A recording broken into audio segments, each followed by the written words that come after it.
This is XDefiant, a free-to-play competitive shooter featuring fast-paced gunplay complemented with specialized factions. So, what are the factions? Our factions are all drawn from iconic Ubisoft worlds and represent distinct classes, each with unique abilities and ultras. You can choose any character from any faction to assemble your team of 6 players.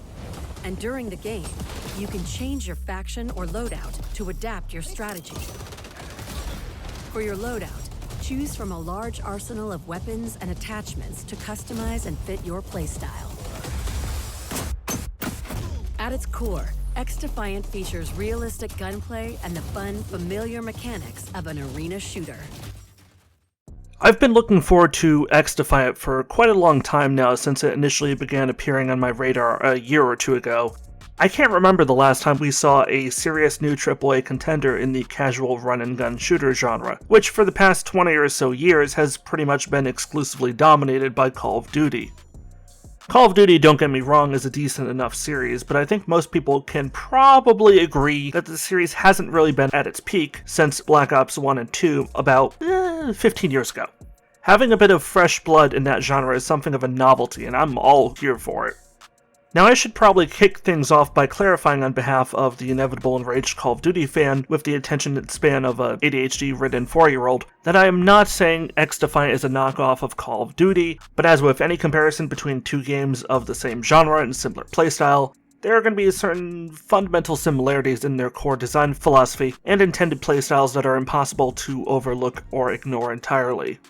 XDefiant is a fast-paced, objective-based shooter, with some very minor hero shooter mechanics tossed in for good measure, and thematically its maps, characters, and general setting are all a boiling pot mishmash of different Ubisoft-owned properties.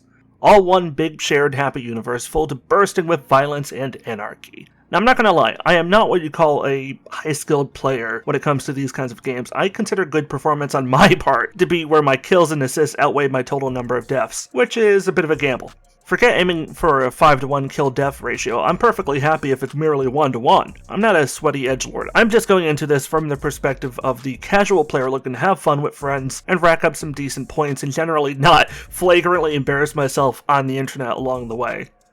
Now, XDefiant has 6 core game modes, plus a ranked competitive mode that's kind of in open beta right now, as well as a practice zone.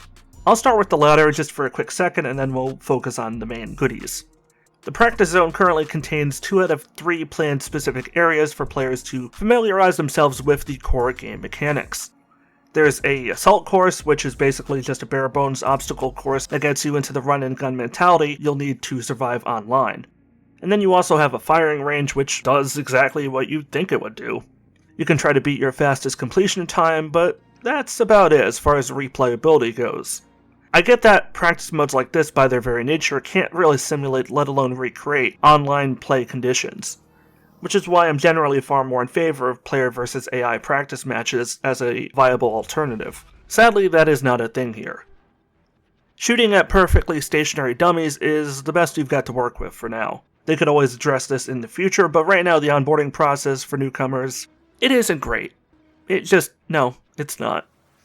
That aside, we have the aforementioned 6 core modes: Escort, Zone Control, Domination, Occupy, and Hotshot. Of these, I've played through them all, except for save Hotshot, because, well, fuck Hotshot. Are we far enough in the video where I can say fuck that? Well, I don't know. We're gonna find out if YouTube demonetizes that, but either way, fuck Hotshot. The maps are divided into one of 2 map pools, those being referred to as Progression and Arena. Progression maps are designed with core objectives in mind, namely Escort or Zone Control. Arena maps are designed on the flip side for Domination, Occupy, or Hotshot.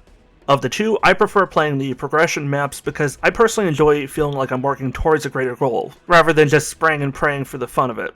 Of course, I'm not trying to diss anyone who prefers to run around dominating or feeding the leaderboard, you do you.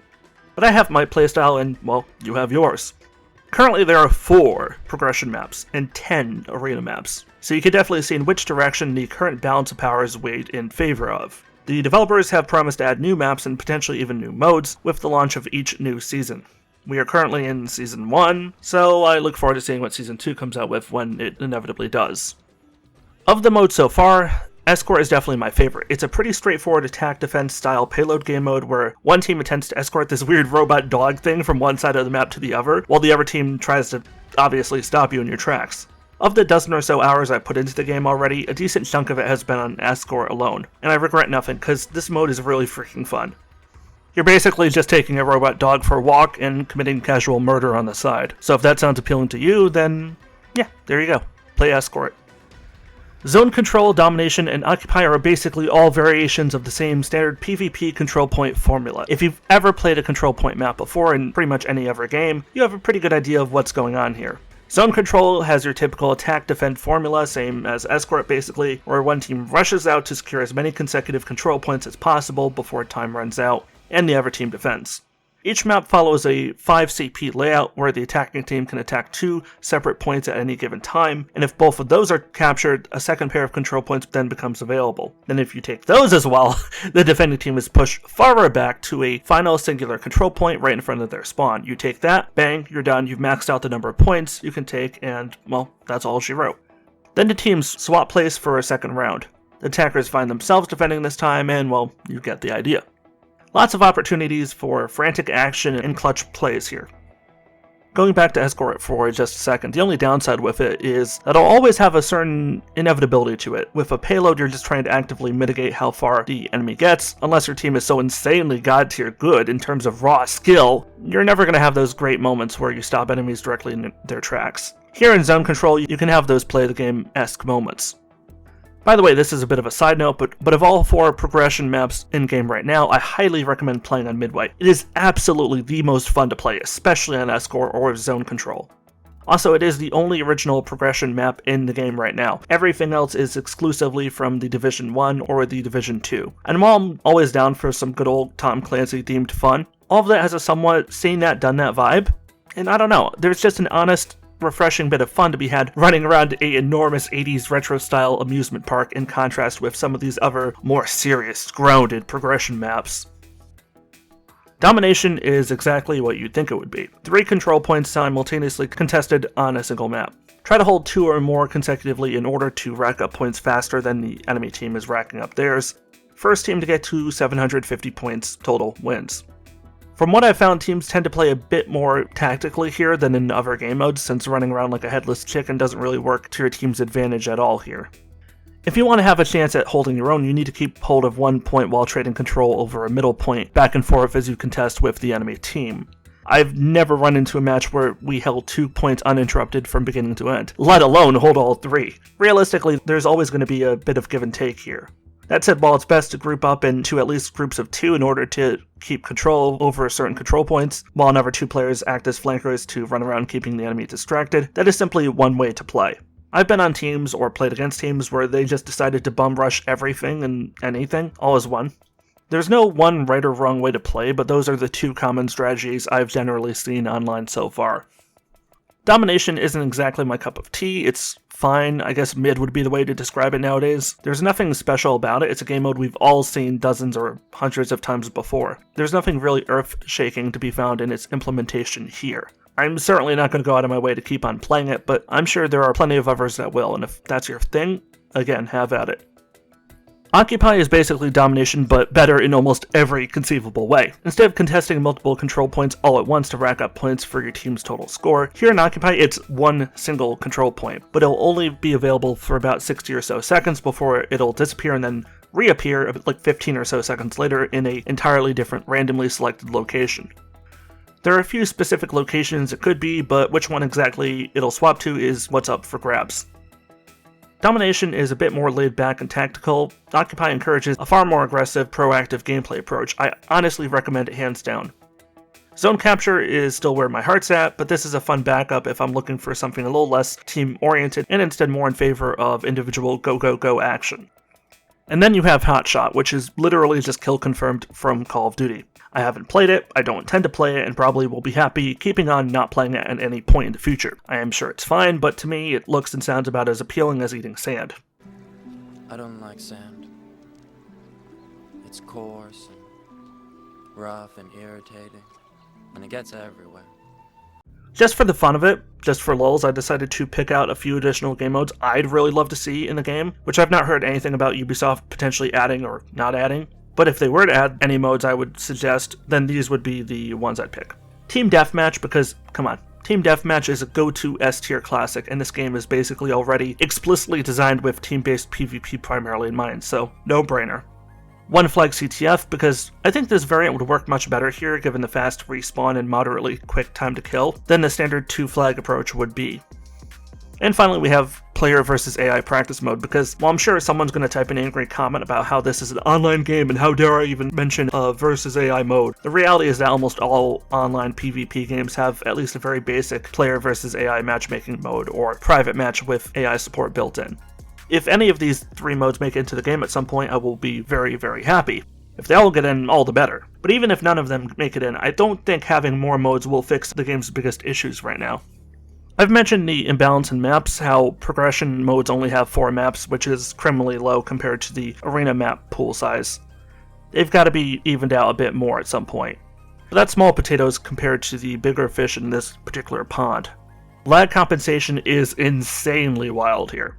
Now, I'm perfectly capable of dying all on my lonesome due to my tendency to occasionally panic and flail about wildly while under heavy fire. I'm guilty of that, I know, and I'm more than fine with owning up to my own weaknesses there. However, and this is a big however, there have also been a seemingly almost equal number of times, if not greater number of times, where I've died in places where I should not have been able to be killed, by bullet fire that somehow followed me around corners and through multiple walls before finally blowing out my brains. And before anyone says anything, my PC is directly hooked up to my router and I have crystal clear internet connection quality. I can count on one hand the number of times I've lagged or been disconnected due to networking issues on my end this year. Unless some earth-shaking thunderstorm is directly over my head, I have no issues whatsoever.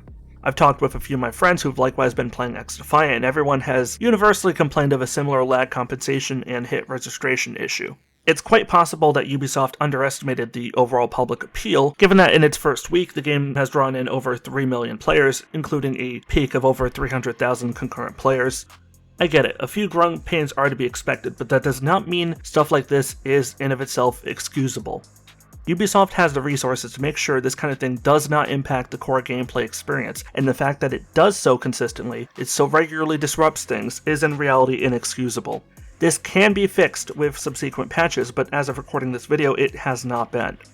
In typical Ubisoft fashion, there has also been a slew of weird, random graphical bugs that are all, I'll admit, quite funny, and so as a result I'm not nearly as bothered about those, as long as they don't impact the core gameplay loop, which they don't, so whatever.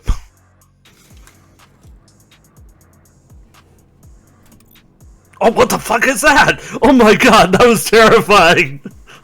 Huh? That was nightmare fuel. Oh my god. Jeez. Also, jeez, the final screen is glitching out. Oh my god. That's just, oh, that sums up this game so much. As far as performance goes, XDefiant runs really smoothly, insanely smoothly to be honest. I'd be hard pressed to think of any other AAA game that ran even half as smoothly at launch as XDefiant has. Clearly the multiple release date delays has worked out in Ubisoft's favor, giving the developers time to put on that extra bit of polish. The only area where they seem to underperform slightly is again in terms of server stability. I personally didn't experience any server disconnects, but I played in parties where my friends have been forcibly disconnected and received generic server maintenance pop-ups, even when there is no listed maintenance going on at the time. Even now, a week or so after launch, this kind of issue is still ongoing. Finally, I'd be remiss not to talk about the microtransactions. Yes, XDefiant is a free-to-play game, so naturally there has to be some form of microtransactions as a means of funding continued development. I get it. I know the prospect of any cosmetic microtransactions still sends a lot of people, mainly those who grew up like me with, Nintendo 64, PS2, Xbox 360, and that kind of thing, into inarticulate rages. But I, for one, much prefer the prospect of cosmetic item shops over the paid map packs and other pay-to-win bullshit that my generation often had to deal with during the 6th and 7th gaming generations. I don't care if a game like XDefiant has paid cosmetics as long as they're of reasonable quality and likewise reasonably priced. Having checked out the shop, all I can say is, yeah, they're okay-ish. Everything is thrown into daily and weekly item rotations, which is kind of just the norm these days, FOMO still really being a thing publishers will inevitably want to tap into for maximum profitability. Weapon skins are decently priced, all being in the $10 to $15 price range, which is fine, I guess. Better than what we've come to expect from, say, I don't know, Overwatch 2 and how its character and weapon skins cost more than most entire AA games. Well, and there's a battle pass here, which only costs $7, but of course you can only buy it using premium currency, and so you'll be required to spend at least $10, resulting in you having $2 of premium currency conveniently left over, staring you down for years to come, calling to you from that virtual abyss where all premium currencies await their inevitable reason for existence. I'm not a big fan of premium currencies. It's a manipulative economic tactic. I'd much rather items be required to just list their prices in the relevant real-world currency. That said, I did go on to buy the Battle Pass because I have enjoyed the game so far and I want to support the developers. I didn't feel any pressure to do so, I just kind of decided to, and if you don't, that's perfectly fine too. Overall, XDefiant has a lot of partially realized potential. Most of what's there in terms of actual content is really good. Its biggest problem, along with so many online games of its kind these days, is that right now there's simply not enough content to go around. But again, they are working on mitigating that with future content updates and new seasons, so I'm not going to keep flogging them for it. If you're interested in free-to-play FPSs, I definitely recommend giving it a go at some point. That said, I would also recommend you ideally hold off a few weeks or so, until after Ubisoft hopefully puts out a few more technical updates to reduce the hit registration and lag compensation issues. Not to mention the server-side disconnects, but at the end of the day, it's your call. As ever, if you want to support the work I do, liking the video would definitely be appreciated. And let me know your thoughts on XDefiant in the comments section down below. I read all the comments posted here on the channel and I try to get around to responding to as many as I can. Also, while it goes without saying, subscribing and clicking the bell to opt into getting notifications would likewise be awesome. I don't post on a regular basis these days, but when I do, it's almost always review videos in this style, with the occasional first impressions or edited let's play on the side. So odds are if you like this video, you'll probably like the rest of my channel too. This is Warrior Dan signing out, stay awesome and peace out.